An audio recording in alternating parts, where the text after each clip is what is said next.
네, 안녕하세요.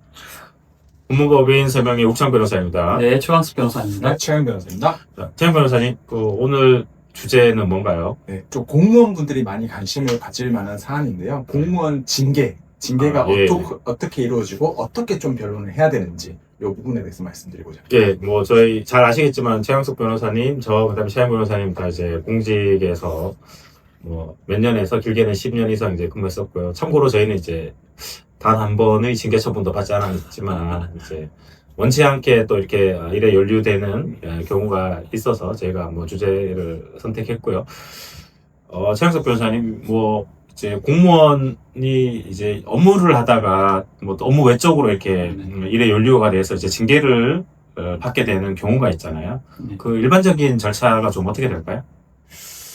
일반적으로는 우리가 보통 행정법을 공부할 때 보면은 세금과 관련된 어떤 처분, 그리고 어떤 도로교통법상의 위반 행위에 대한 처분, 그리고 마지막으로 공무원의 징계에 관한 처분, 이 세 가지는 무조건 행정심판을 거치게 되어 있습니다.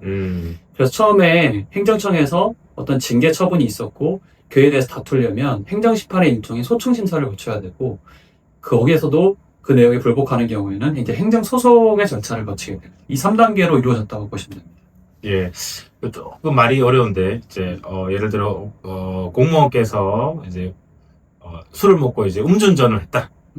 요 케이스를 가지고 차영 변호사님께서 한번, 일단, 저희가 이제 경찰이었으니까요.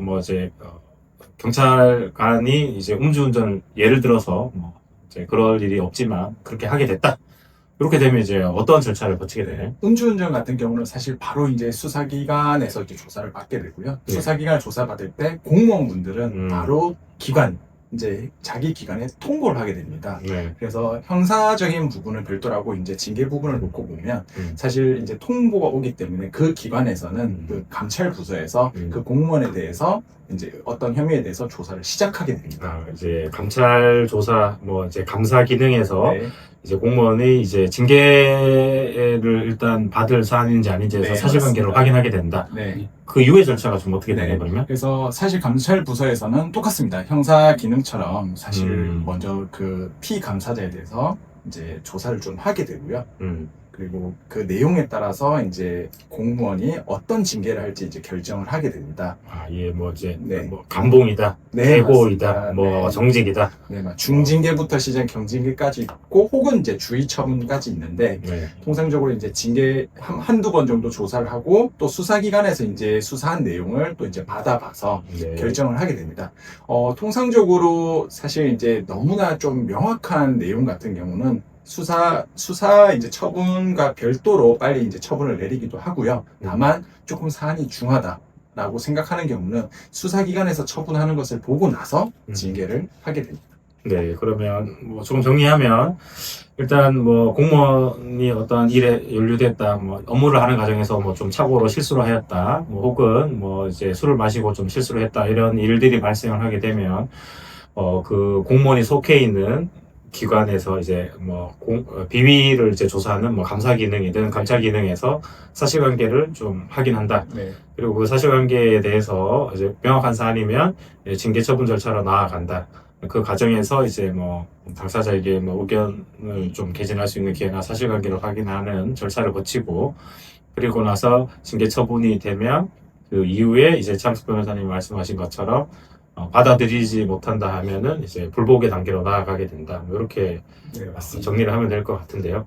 차영숙 변호사님, 그 공무원의 징계 이 일련의 절차에서 변호사들이 어떤 도움을 좀 줄 수 있을까요?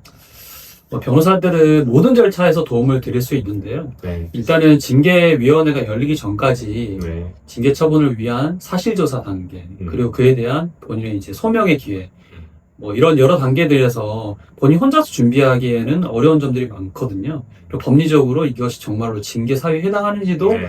꼼꼼히 따져봐야 되고요. 그래서 징계 처분을 앞둔 단계에서부터 변호사들이 도움을 드리고, 그리고 그에 불복해서 소청심사로 나아간다고 하면 소청심사 단계에서도 변호사들이 직접 반박 자료를 준비해서 소청심사위원회에 출석해서 직접 변론하기도 합니다.